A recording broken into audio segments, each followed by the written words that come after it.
4 of you raise your hands. Oh, great. I see those hands. All converted. So y'all are going to be preparing, those who just raise your hands. If you didn't raise your hand just then, y'all are going to be doing sending. So I think there's 4 of y'all there. And then this group over here, let's do the awkward mission and engagement. You 4 right there. Does that sound good? So you have 10 minutes to do that. If I know it got confusing back over here. Does everyone have a group? Yeah, when in doubt, just choose one. So think about what would be important for you as a leader in that. What would be challenging? What would be encouraging? What help would you need if you were leading a group in that season? Go for it. 10 minutes.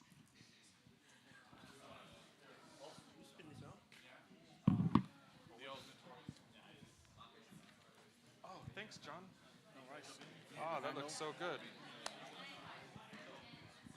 thought that could lead it to the need, like they could see the need for.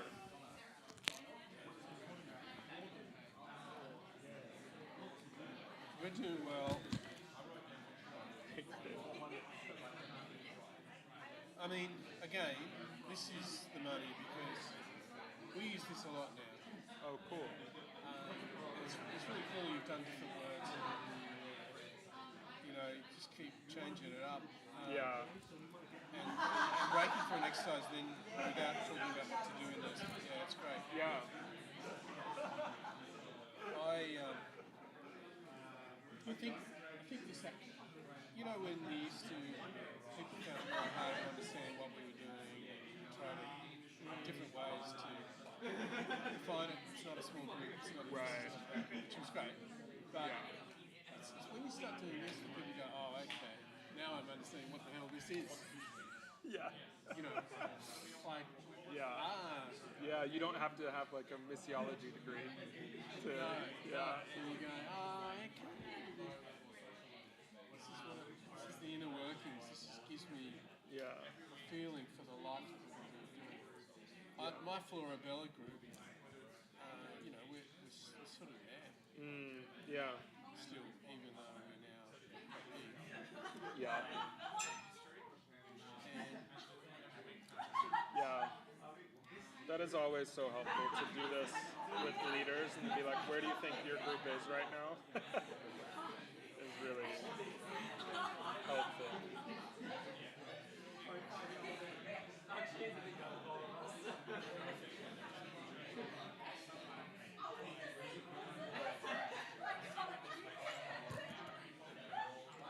yeah. This is a strong coffee. Yeah. And hot. Which is good because it's cold.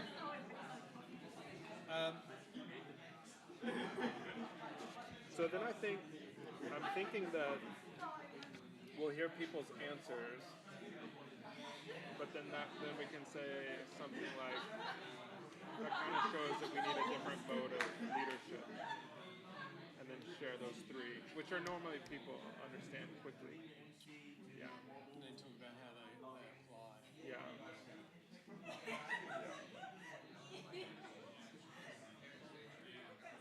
Yeah, more and more.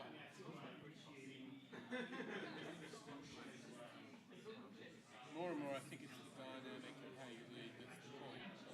And it's like, and recognizing that this stuff is for following Jesus stuff. It's not some esoteric method. Right. It's,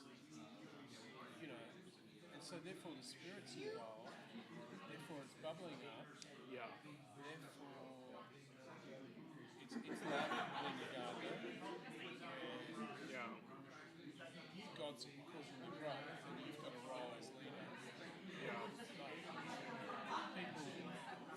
People have gifts, and the Spirit is prompting them, and they're doing it, starting to do things. Yeah. And you're kind of aiding and abetting that and helping that and work together.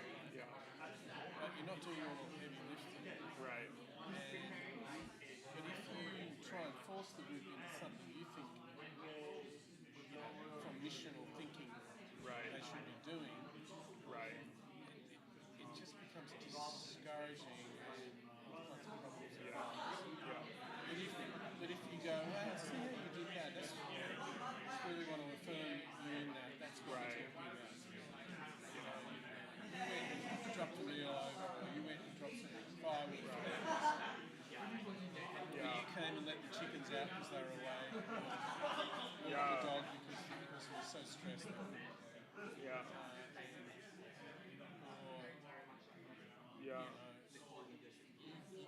our group, people are giving people jobs.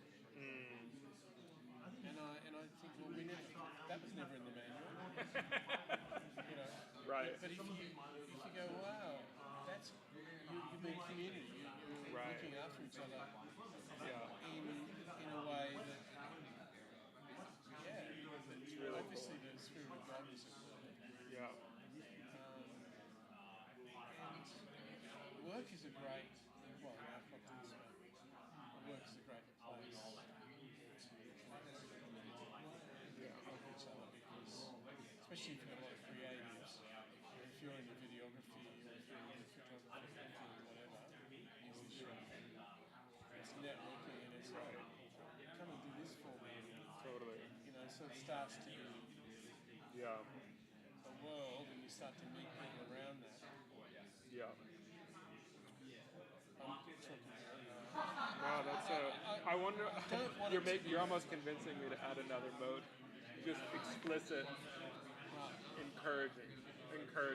Yeah, I think. Because I do think But that that's that's what such this a is huge. going to be, right? Right. And you got to really encourage people in the gospel Yeah. renewal. Yeah. And you're trying to do it without the gospel, without prayer, without the spirit. It's part of the problem. Right. Plus, you're just learning. Yeah. But also bad leadership can cause this. For sure. Like it's just trying to force what's not there to do. And Yeah. maybe we all have to go through that because how else do you learn? Right. But if people are your greatest resource and if the spirit is working Yeah. and if you pray, Yeah. just take one step at a time. Oh, the other thing is you don't have to be here right away. You know. Exactly. Yeah. That gives people the freedom to work And through it. if I said this to Florabella, I was still in preparing and we're ready to go to Yeah. and we've tried some things. We're kind of Yeah. then that encourages them in a sense because Yeah. all right, we can only get here, but it actually takes. It's not just Yeah. go bad. Yeah. Absolutely. And it is work to pursue unity after you've shared some time together. And it is the gospel. That's the only way to the unity. Don't forget the next two Oh yeah, this is a good and time. explain them. I think it's been 10 minutes.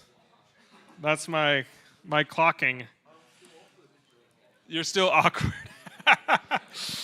Awesome. Well, y'all wrap up your combos, and then you'll share.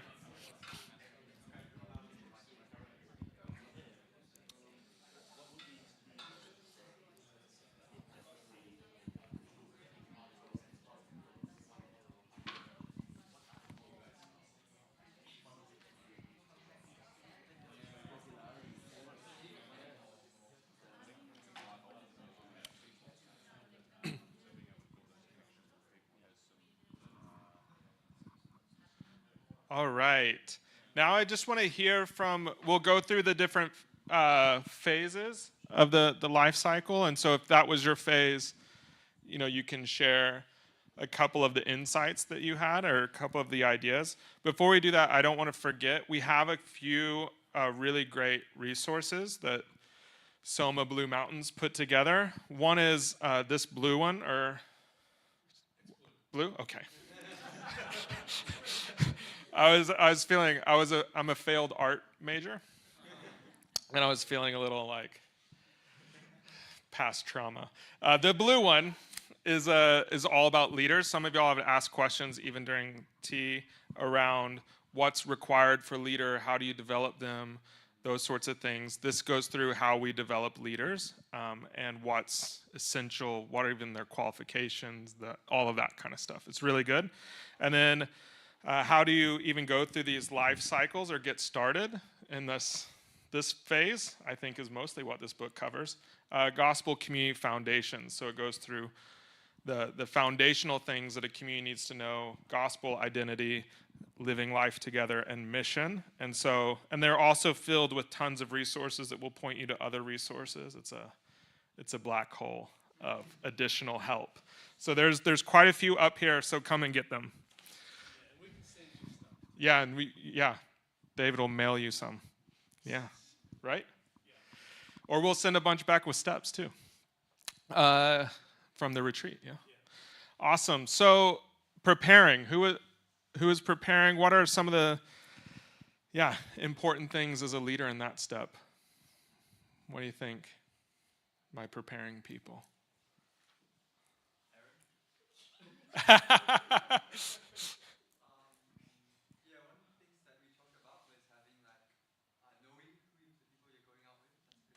Yeah.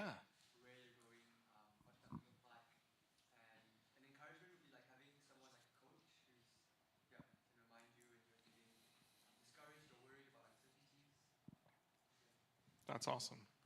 Yeah, having a coach, that's really good. Knowing who's going to go with you. Yeah, which is really helpful. Sometimes we get so caught up in the future moments. It's like, oh, step one, I might need, who's coming with me? Yeah, it's great. Anybody else in the preparing group? Thoughts? Oh, cool.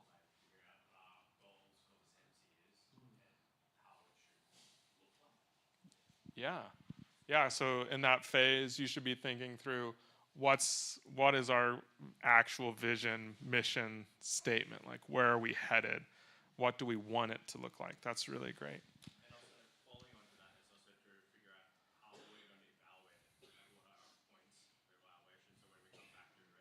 Nice. That's great.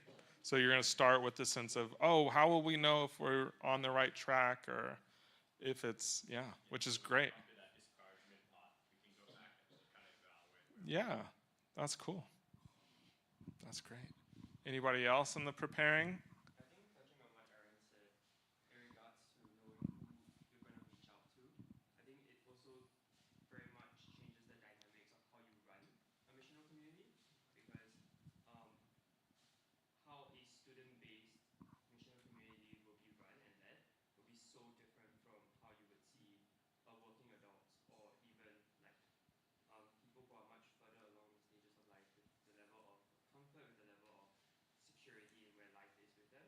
I think that changes very much how mission communities are run, are led, and what are the focuses of those communities. Yeah, that's really insightful. Yeah, so there'd be some part of, oh, who is it that God's brought, and what are they like, and what season of life are they in, and what's God doing in their life, and maybe we should have that interpret. That's so insightful, because often what we do is, or what I do, I won't put it on you.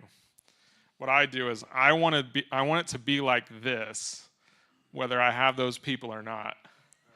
And then it's, lots of discouragement, disunity. Yeah. Instead of what Jesus does too, is like, oh, these are the people I have, and they're all really different. How can I disciple them? Yeah. Great. Let's move on to the sent or the sending, those groups. What would be helpful for you? What would be important, challenging, etc.?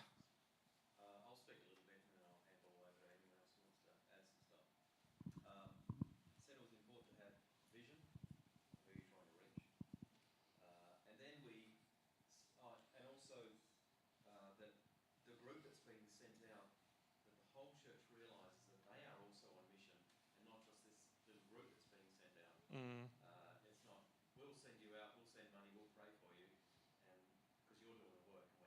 Mm.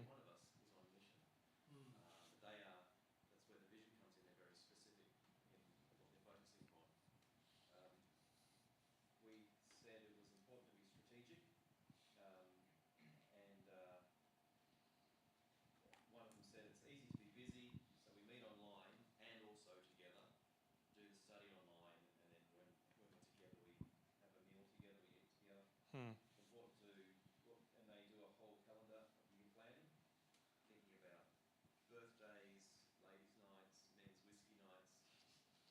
I like it.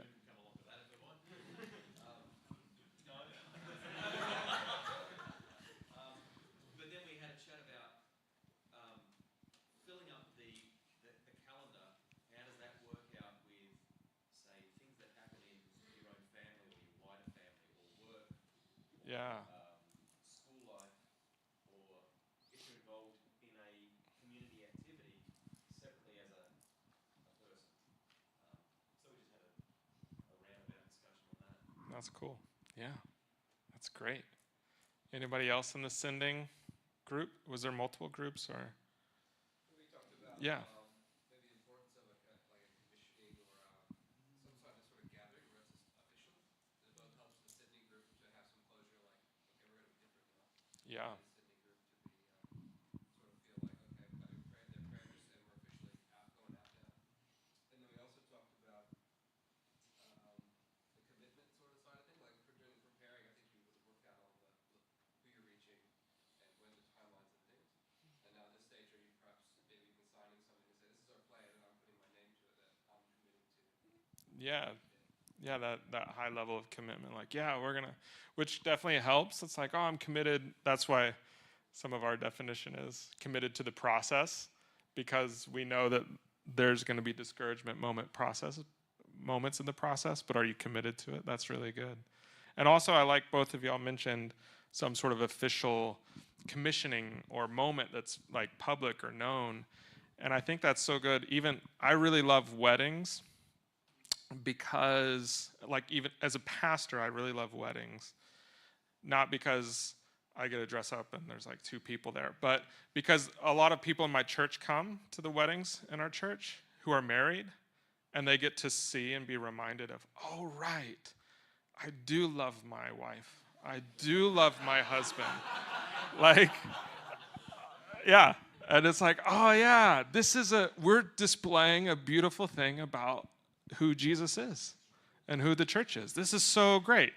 And so when we commission groups to be sent out on Sundays or however you do that, it reminds everyone, oh, right, we were called together and sent together as a group. I remember, like, it has a double effect. So it's really important. Yeah. How about the group the awkward community? That's you guys. Awkward community, engaging mission, tiptoeing into it. Yeah, so I'll start off. I guess what we've identified is that there's a bit of uncertainty in the relationships at this stage. And so one of the things we said was we'd like to, again, reiterate and clarify the mission. That's what we're gathered for. But also to make what's important would be to, as the leader, make model and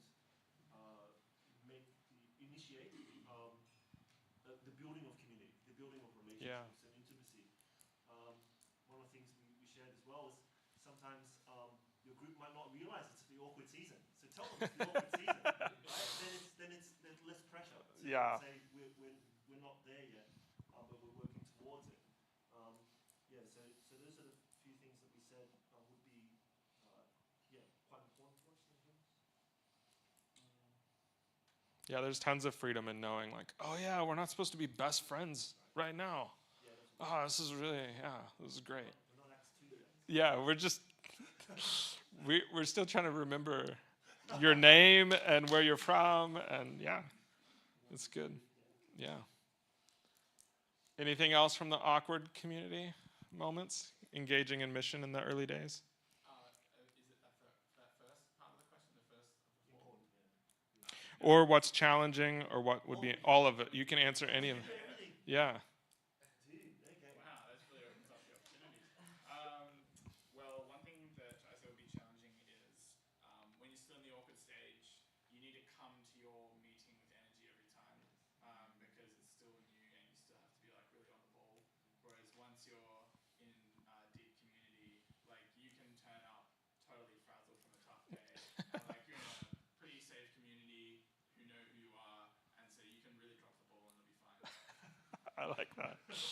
That's true. Yeah, and then less mature community in the beginning, there's a lot more of you creating the culture and having to be intentional. Yeah. Is it easy to get stuck in that phase? Yeah, I think so. Yeah. In the sense that you could be deepening in biblical understanding, but not actually being missional and just kind of stay there and spin your wheels.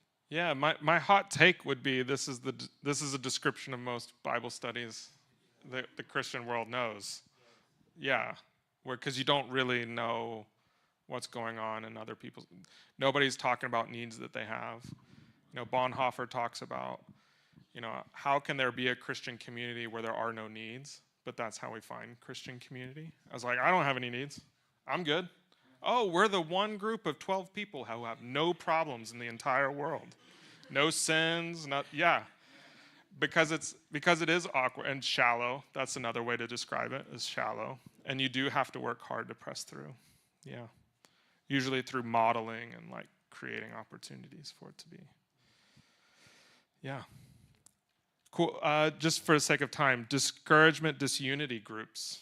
That was only one, I think, that had that. Yeah. Who was that?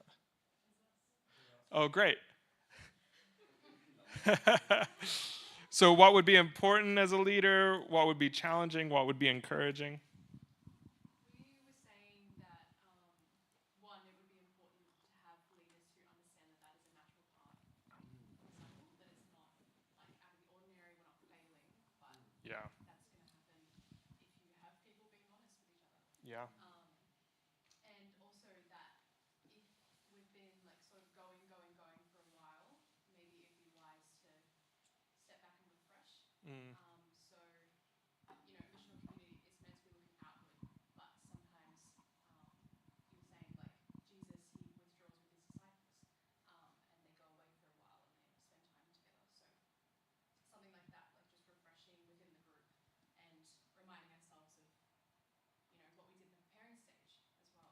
Going back to the foundation, why we're doing this in the first place. Yeah. Yeah, definitely. That's really good. Yeah, it makes me think of Jesus' letter to, is it the church in Ephesus? If I get that wrong, I'll blame it on jet lag. Where he's like, go back to your first love. You've gotten, remember you guys used to love extraordinarily well. Oh, maybe you've forgotten that you love Jesus. Yeah, it's really good. Yeah, little plug. Henry Nouwen wrote a tiny book called In the Name of Jesus. That's really great on that. I don't know if anyone's read it, but it's good. It helps leaders. Anything else? Discouragement, disunity? That could have two dimensions. One is the members feeling discouraged, but it could also have the leader. Yeah. Because the members have not risen up to expectation. Yeah. And both those need to be treated and handled well. Yeah. And one of the thoughts that came to mind is the whole missional community is people looking at healthy people building outward. Mm-hmm. But at some point, we need to also remember life is not within us. We need to go back. Yeah. And this is possibly the right phase to go back, get more life. Yeah, absolutely. Yeah, and it's a phase where you realize that like weakness is your strength. Of like, oh, I'm not capable. And because we don't have to be perfect people. And that's, even that gospel renewal of, because the temptation in this phase is to do more and try harder. And instead to reflect and to point people to Jesus all the more, double down on pointing people to Jesus, what y'all both said. So, yeah. All right, how about last one? Deep community empowered mission. Was that a group? Y'all? No? That's probably what got lost in the hand thing. Cool. Well, you would have said, no. You would have said enjoy it. That'd be the challenge, just to enjoy it. Enjoy the sweet times. Like, this is really great. I think that's one of the reasons I think the book of Philippians is in the Bible, to show us like, there was that one church that had a good season and Paul wrote them a letter. There was that one couple there's two ladies that were fighting. But overall, like, it's not like this letter written to them like your theology's bad, your practice is bad. It's like, y'all are in a sweet season as a church in Philippi. Love y'all. I think that's like so sweet, so good. So we should enjoy it. And then we should just continually being empowered and seeing what Jesus is doing and living in the freedom of like, we're no longer striving and all of those other things. So Cool. Well, one of the things that we see even through this exercise, it's funny. Nobody said we need to teach more lessons. I think that's interesting. Nobody was like, it's really important that we teach lessons. That's something that's interesting. Nobody said we need to control people's lives more. That's also really interesting. Yeah, I heard a lot of freedom. And so one of the things with missional communities is that we need a different mode of leadership to lead them well. And so that's what, Dave, you're going to interrupt me, right, Dave? At some point. Oh, I should have just flipped this over, huh? My bad. So there's 3 modes that we have of leadership that are different with an MC.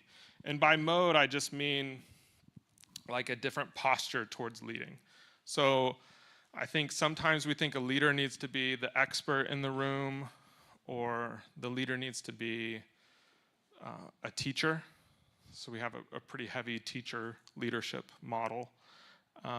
And so these are different modes. So I'm going to just explain them real fast. So the first one is gardener.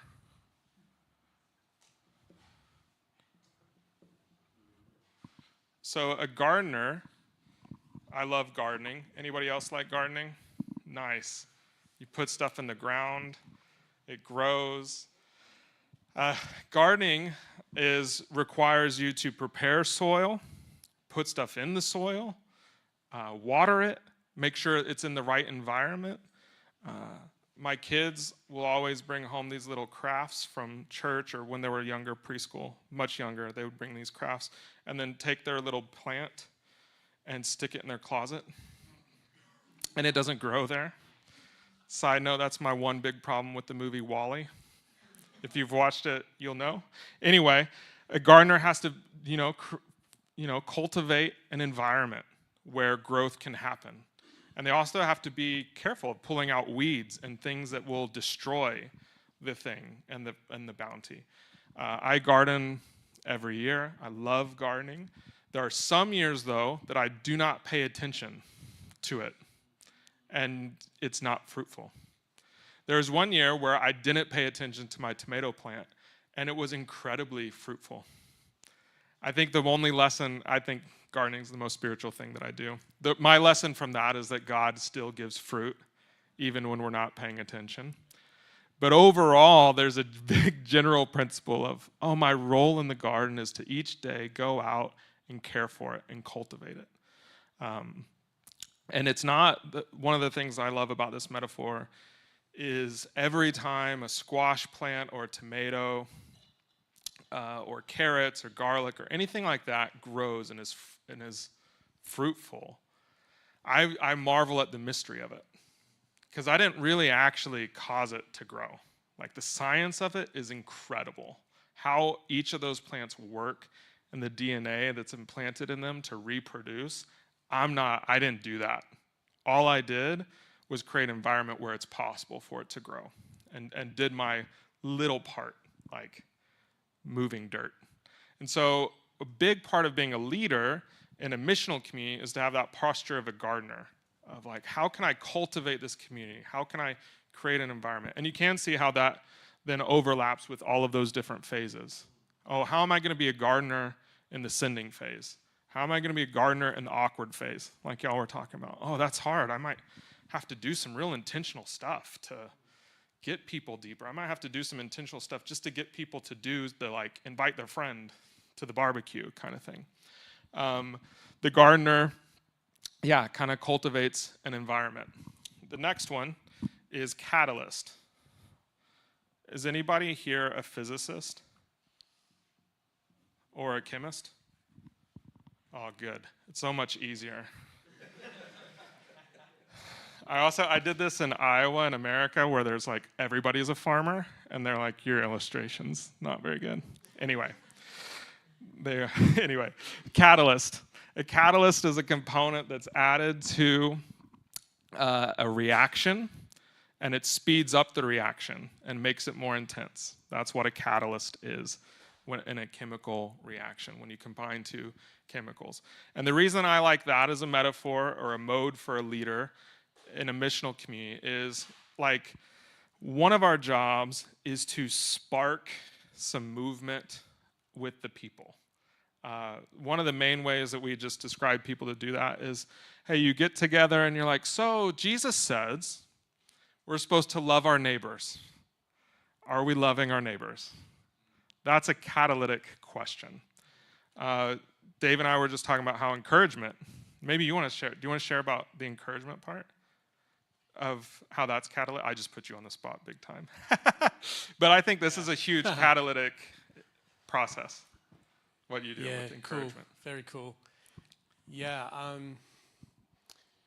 One of the things I did in our group recently is just looked at everyone and what they were doing to serve Jesus, and made a list, and I've got it here.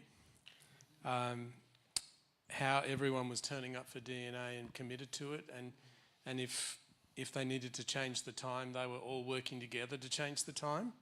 They owned it. So I just named that.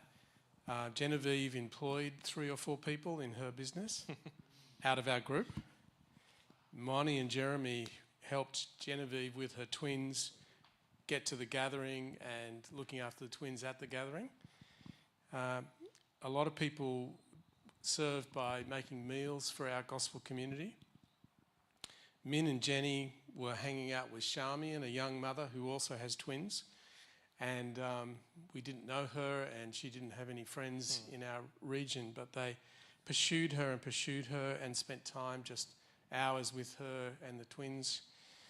Liam and Jenny hosted brunch in their house every Saturday morning for a season, and did music at that and shared their testimonies, and we shared stories.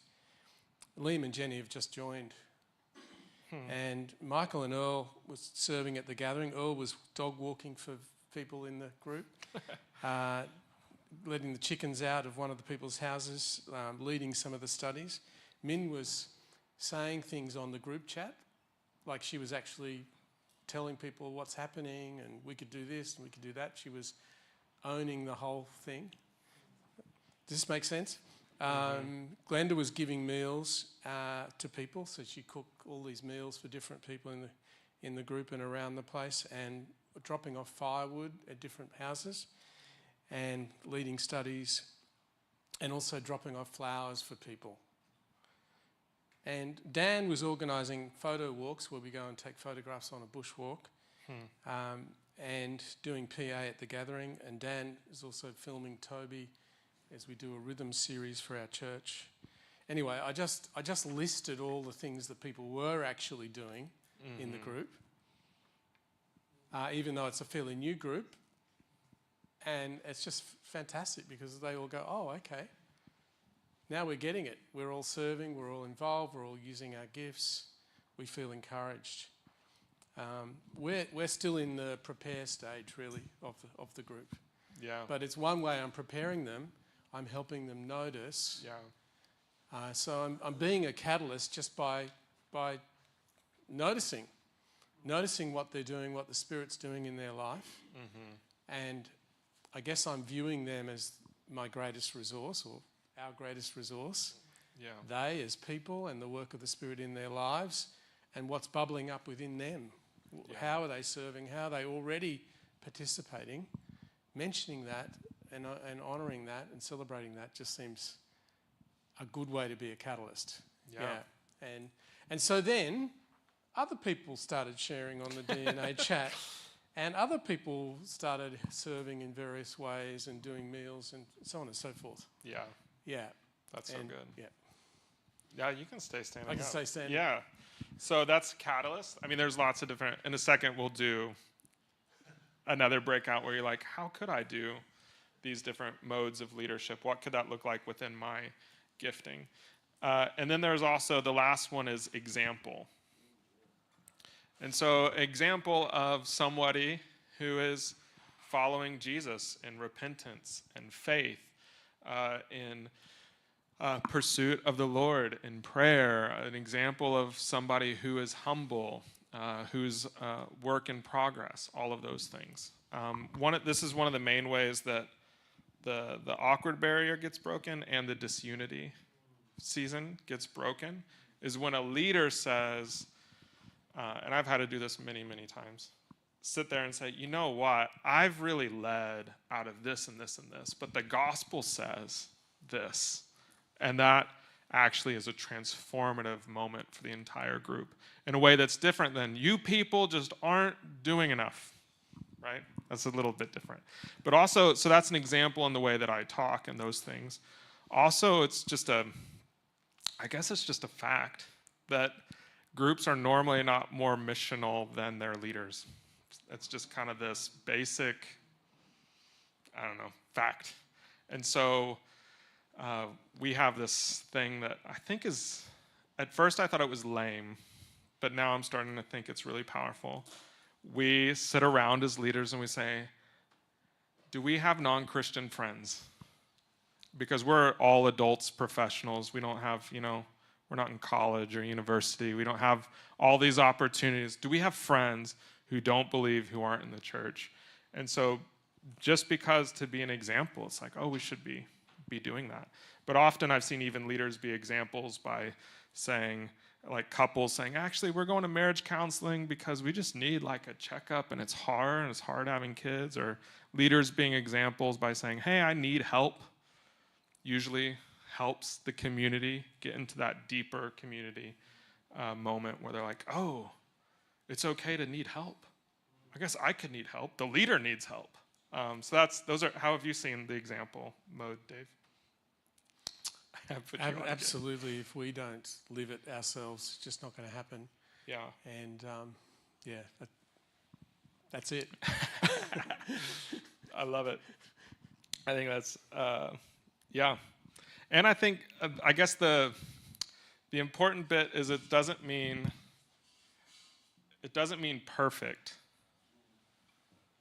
So there's a documentary on Netflix in America called Happy Shiny People. Do y'all have that here? It's about like Christian fundamentalism that says you have to project happiness and goodness even though it's not real on your inside. And it's just about the ramifications of that.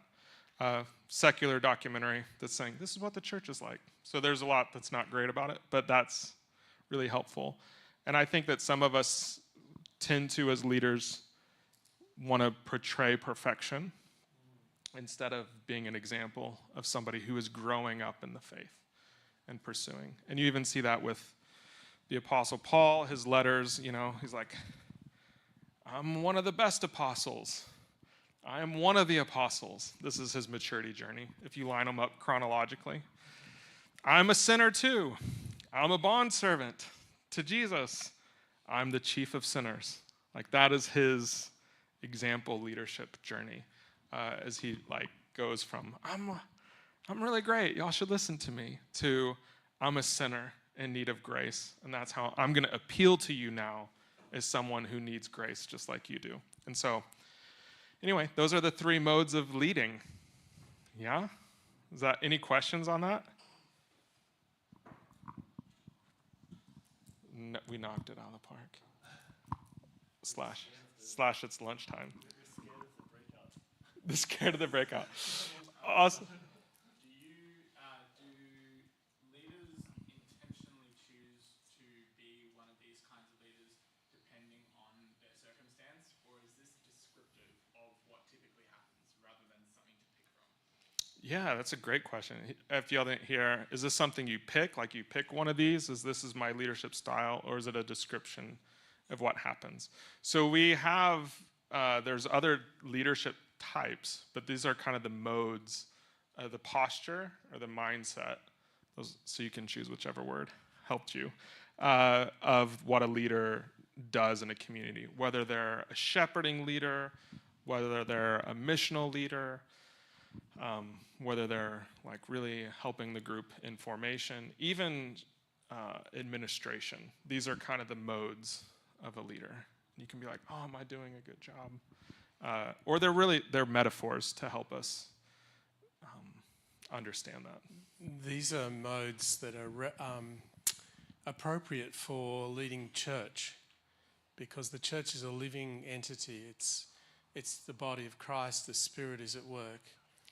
And so if God is the one who's making the growth, if God is at work in people's lives, giving gifts and giving us to each other, we need to have this style of leadership, because it's God who's doing it. So we're coming in and we're cultivating it, and we're a catalyst in it and an example. That's and great. it's really cool because it takes the pressure off of leadership, because it's paying attention to what God's doing.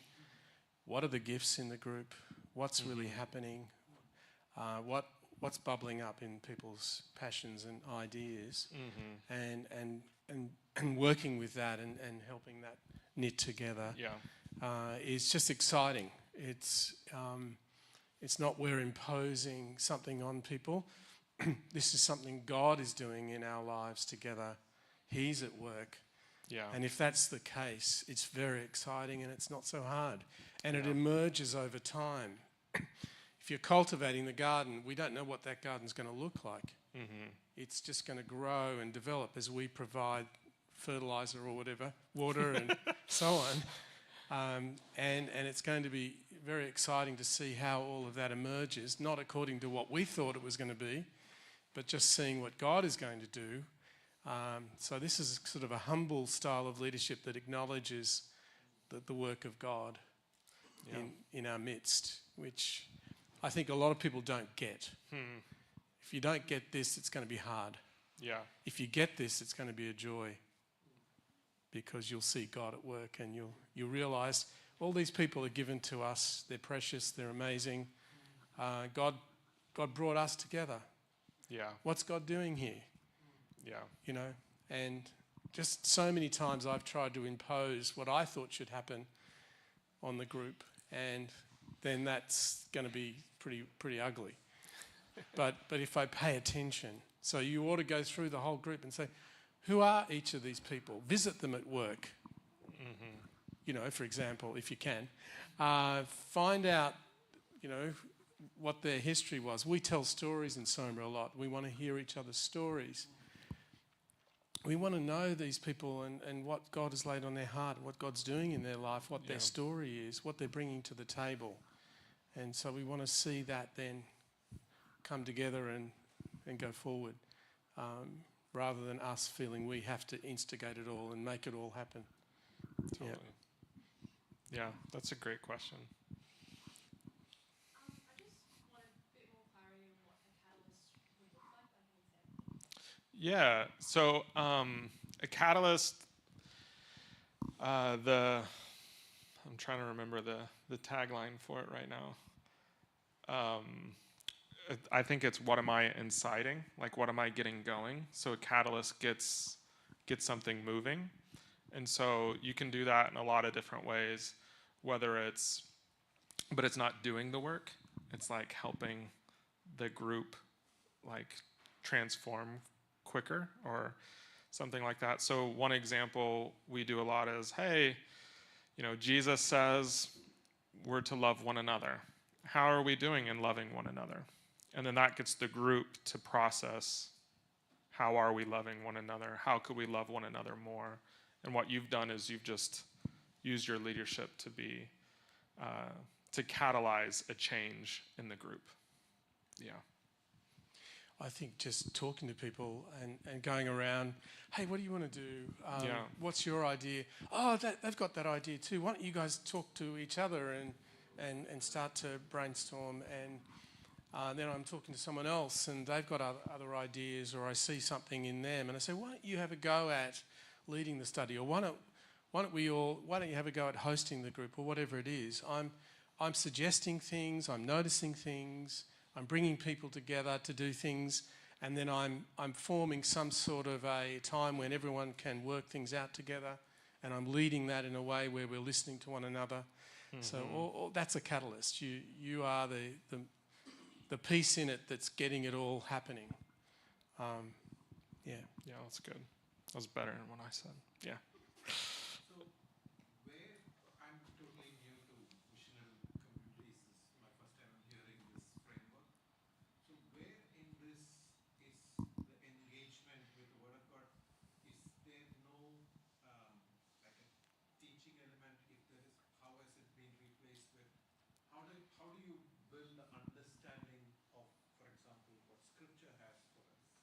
Yeah. Is that all by this doing? That is a great question, yeah, because you were kind of thrown into the deep end a little bit. Yeah, so there are lots of teaching. So actually, even one of my biggest roles on the team, even in the church, is I'm good at teaching and communicating and talking in front of people. And so it's like, oh, that's not bad. You know, I'm also a real Bible nerd. That's not bad. But then it's, oh, how do I use my teaching gift to cultivate our church instead of how do I use my teaching gift to just do information transfer to people? Does that make sense? Or how do I use my teaching gift to catalyze the church towards what we've been called to? Or how do I live as an example of a person in need of Jesus, even as you know what I mean? And so, but then also just within the framework altogether, trying to think of a brief way to do that. So our church, we like study the Bible in our groups. So there you go. That's my really brief way of saying it, in lots of different ways. But we also take the load off of, because usually our groups are led by people working and doing all sorts of jobs. And so we as a pastor team actually create curriculum for the groups based on the scriptures so that they don't have to come up with it. Because even I was talking to this gentleman in the break, how do you protect against theological errors and things like that? Like that's one of them. The really tired, exhausted person who's like, oh yeah, I need to lead the community group tonight in the Word of God. They flop the Bible open and then they start to just teach out of exhaustion, and it's something that's not quite right because it's with their last 2% of the day. And so what we do is we actually create curriculum that helps people, and then have a whole Bible study method as well that factors into even smaller groups. Yeah. Is that private for Culver City, or do you share that? You can get it. I don't. There's a bunch now, but you can absolutely. They're all free. We're currently going through Philippians. There's it is. So you can go to somaculvercity.com/Philippians, and you can download one and see an example of it. Yeah. And he's done a book on Ephesians, studies on Ephesians and Jonah as well. Thank you. Which is very good. Yeah, and we study the Bible all the time. It's just, it's the foundation, and we are very into the gospel in the Bible and seeing Christ in the scriptures. So that's just all the time. Yeah. Yeah. Great question. Thank you for asking that question. Sometimes in these things, you show up and it's like, here's 2 things I want you to teach on. And it can be hard. Yeah. Any other comments or questions? It's lunchtime, eh? Steps? Oh, okay, great. I guess I am interested in like the structure of a missional community group. So for say this Bible study, if you're inviting non-Christians, like you gave the example of like the law students and like how they had that common ground with non-Christians. How do you do that if it's a group of Christians doing Bible study and you're inviting people who might not have interest in Bible study? Like how do you have that invitational sort of thing? Yeah, that's a great question. Do you want to answer it first? I always answer first. Well, I mean, a missional community is not a group. It's a community life together, which has many elements. So there'd be different things that the group is doing that the non-Christian could come to, and other things that we may not want non-Christians to be there. So there'd be lots of different elements to these communities. Yeah, that's basically it. I want to hear your answer. Yeah, so I think it just depends. So one of the things that, I started by saying a lot of people today don't have access to disciple makers. And so I think, so one is to be like an intuitive evangelist, like having that skill and that ability and knowing like, oh, I should really push this person to come to a Bible study. Because, yeah, most of the people I know who've become Christians through missional communities, studying the Bible is a key part of it. So I don't know if that translates, that's my own limited opinion, but I think it's kind of universal. So at some point, there is that invitation into the Bible study, or just to, hey, can we study the scriptures together? I think that'd help you as you question and as you doubt and as you try to understand what is Christianity all about. The other thing is we do, I mean, it's kind of unique. We do a practice where we study the Bible, and then we try to do a practicing the Bible kind of rhythm. And so just to go to Philippians as an example, we are studying about how Paul is thankful in Philippians chapter 1. He's thankful to God every time he thinks about them. You know, that really encouraging passage. And so we talked about what that meant in community one night. But then the next week it was, oh, like, let's get together and let's invite friends over for like a meal and like the time together. And what we're going to do is we're going to do this thing where we go around the room and just say why we're thankful for different people, Christians and non-Christians, so that they can see, oh, like, I don't know, what the nature of Christian community. And so we had our groups, our communities all had people who weren't Christians come to that night and just hear and have people, you know, their friends and their neighbors. I'm really thankful for you for this. I thank God for you. And it's just kind of a really compelling way to display the gospel to people. And so, like, to David's point, there's all sorts of different environments, atmospheres, where some communities have board game nights, a lot go to trivia nights, and they're just inviting people in and building relationships and stuff like that. Yeah. I resisted going down the rabbit hole. There's more to say on that. I resisted. Can I give a quick answer to that? Yeah, I think this is one of the most classic questions when in missional community thinking. And I think the best way to think about it is that your MC is doing more than one type of thing together. So for us, particularly in Australia with the post-Christian context where it's, in the words of Sam Chan, and like an unofficial closed country, and so it's weird to talk about spiritual things. So I think you can think of a barrier where here you've got kind of, if you can think about it, your kind of missional kind of activity, or like in Regen, we like to use the terms up, in, and out. So so you might run an out activity, but then here you might run things like that is clearly more overtly Christian, like let's say up, where it's, you know, being formed in the scriptures, etc., etc. So you might run two different types of things. So here, it might look like a Bible study that's pretty typical, that might look like the same as any other church. But in your rhythm, so I think it's really important to have a plan, a monthly plan, or a kind of 6 monthly plan. For us, we follow the uni calendar, so 6 months. And you have some kind of a social activity here, which is not overtly Christian. So I think having this rhythm of this sort of stuff and this sort of stuff. So I use a real life example, which is here Akshay. So Akshay here leads MOSA, which is Mates of South Asia. And that's our attempt to say, well, Hindus aren't just going to waltz into church. They're not an easy group to reach. How are we going to reach? If we just do business as usual, we'll never reach. I mean, God can do anything, but by and large, it's not easy to reach Hindus. So what happens? We run a social thing. So what did you guys run last week? Was it George's Coastal Walk?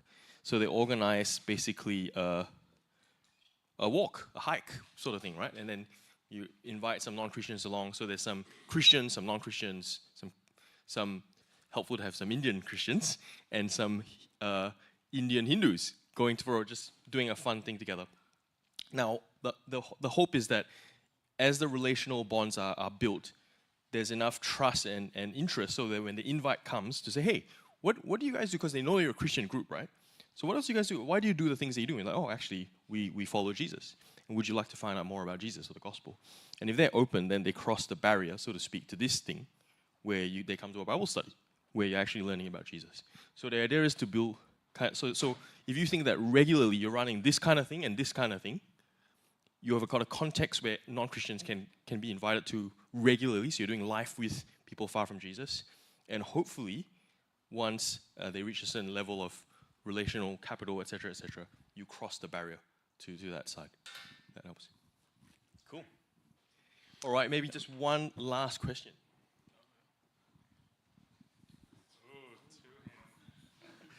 Ooh, it's a niceness off. I had a question earlier when you were talking about catalysts and like having those sort of reflection time, like how are we going with loving one another? Like, do you guys intentionally create spaces like that, or does that just sort of just happen like over dinner and you just ask a question like that? Yeah, that's a great point or question. So we, that's catalytic. I'm just joking. We encourage leaders to kind of self-evaluate and self-process. How am I embodying these different modes in my leadership right now? And then what could I do this next week that's intentional, or this next month that's intentional? Our church goes way more off months than weeks because we're in a city center. But so it's like, oh, what could you do that might catalyze things? Or when we have coaching calls, and often people say, leaders, oh, we're just not very missional. I wish we were more missional. It's like a common thing. And so then back to them, it's like, oh, well, what would more missional look like for you? What would 1 degree more missional be? They'd be like, oh, I think people caring, And it's like, oh, great. So how could you do that? And a lot of times that leads to them saying, all right, next week we're going to have a conversation, and this is how I'm going to lead it. Either asking that question when we get together, like, hey, or, how are we loving our neighbors? Or what's hard about loving our neighbors? What's hard about loving other people? Do we believe that Jesus could save our friends? Like those kinds of questions that might help people get back into the mode of mission. Or the other way is the like positive way of how are we seeing our lives intersect with people who don't believe right now. And that's, so usually from the coaching, people, or through the self-reflection, they decide, oh, this week we're going to talk about that, or we're going to do this thing, where I'm going to intentionally catalyze. Unless they are just intuitive galore. Yeah. Did you want to ask your question? Sure, yeah. I was wondering, is there a tendency towards EMCs being quite siloed? So this is our little mission that our EMC's doing. What do you guys do as a church to kind of collaborate and celebrate what the EMCs are doing as a collective? Yeah, that's a great question. You all do good stuff with that. Yeah? Not in silos? We have, in our gatherings, we have, like our Sunday gatherings, we always have stories, like what's happening in the various missional communities. And people just volunteer that information right on the spot. They'll just tell us, so we'll share with each other what's going on this week. And so people know about that and pray about that every week pretty well. We haven't found the group siloed off at all. People do some missional things together. People know each other and connect with each other across missional communities, and there's lots of ways to do that. And so we just haven't seen that happen. Yes, it does happen, but we haven't. That's why I had you, because you guys do such a great. It can happen for sure, and it's something that the leaders of the church have to be really intentional about. Particularly, so we have some missional communities that are further away geographically, or there's a big highway that divide. There's a mental. It's just as close as all the others, but it just feels like it's a different part of the city. I mean, it's very different, but. So that group struggles a lot more, or the two groups there struggle feeling like they're the same. And part of it is they aren't. So that's sometimes what we name, like, oh, there should be another church down there. That would be really great if we could start a church in that different part of the city. But it does, I think, corporate celebrations is really needed. Yeah, some missional community churches tend to run everything through the missional communities, like even we're going to all take communion by missional communities, or we're going to do kids sign up by missional communities. We're going to do everything is by missional communities, and they really struggle with the siloed nature of it. We like to mix people up like crazy. And then, yeah, there's lots of other things we do, like retreats with men and retreats with women and guy nights and girl nights across the church and big missional things. Huge event. Like we throw a big, it's called Candy Palooza for Halloween. Our part of the city loves Halloween, mostly because it's like the last holiday in America that's not religious. And nobody has bad memories from their childhood about it. So we throw a big candy party and invite and everybody gets to participate in that and serve. And so you do have to be really intentional with it. Yeah, great question.